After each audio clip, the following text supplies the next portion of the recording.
Sorry the mess, guys, but we're going to get into re-putting a scope on this 336 Marlin. We had a counterlever monstrum on there, and it just put the scope, the monstrum scope here, sitting kind of high, and I didn't like how it was lined up with the bore on this lever gun. I like my sight right there, my crosshairs lined up. It's just me, and I like my scope as low as possible. That scope being up high like that just driving me nuts. I haven't even got this to the range yet since I put that scope on it, and I'm like, it needs changed. So I got a few of these different lever mounts, high, mediums. We're going to go ahead and toss another one of those on here, and if we have to, I'll go and get a extended hammer spur for this, like I did my 243 single shot. But if anybody got a spare one kicking around for a 336 Marlin, let me know. But I'm going to go ahead and order one probably for this gun. I really didn't want to go this way with a spur on it, but this is a non-safety gun, so you got your one click for half cock, one back all the way. So it's real quick.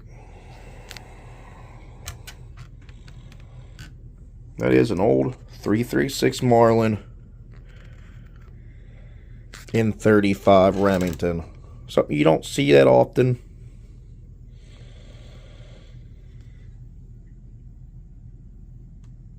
And it is micro groove barrel, guys. So,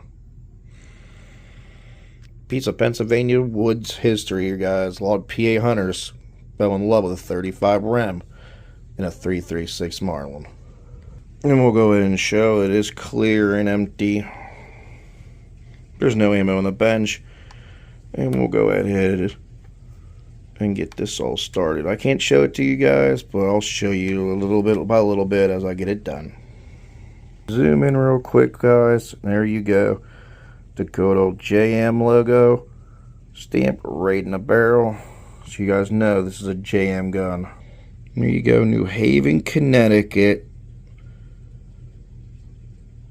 Micro groove barrel, 336 Marlin.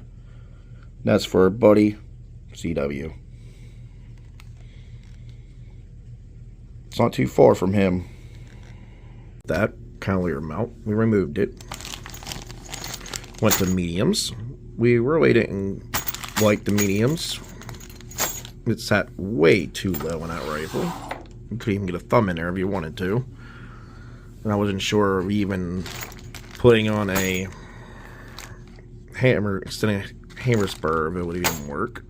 So I dropped to a set of one extra highs I had just laying around here. Not like highs I put about the same length as this, but they're weavers. That's how it's set up right now.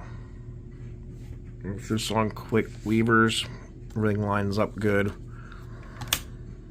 I'm still a little off with the scope to here. It scope kind of lines up with the barrel, but when you look at the optic, this scope is just slightly here. And I think that's how straight it is on these rifles, these older Marlins.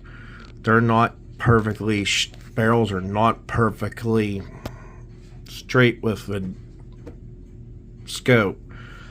Your scope's going to be, you mount your scope, it's going to be solid straight with this, with your action. And your barrel might be off with the scope. Looking through the scope, the barrel's going to look like it's a slight off just by a little bit on your front sight in these guns. I sat there and fought with it for a while, thought it was me. And when I lined it up on a wall, my crosshair was dead straight with one of those lines and dead flush.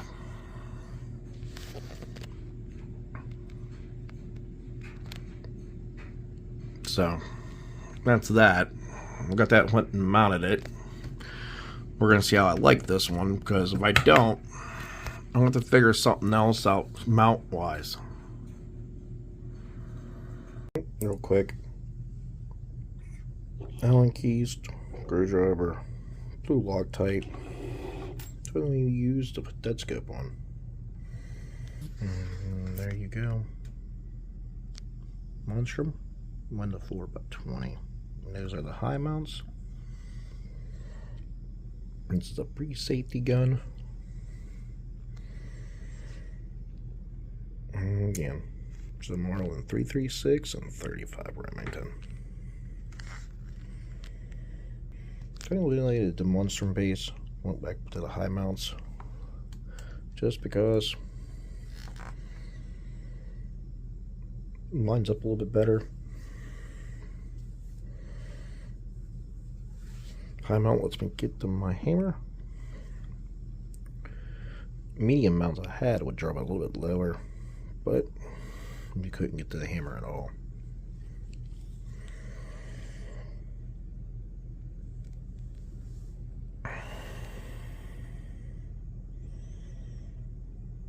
So there you go.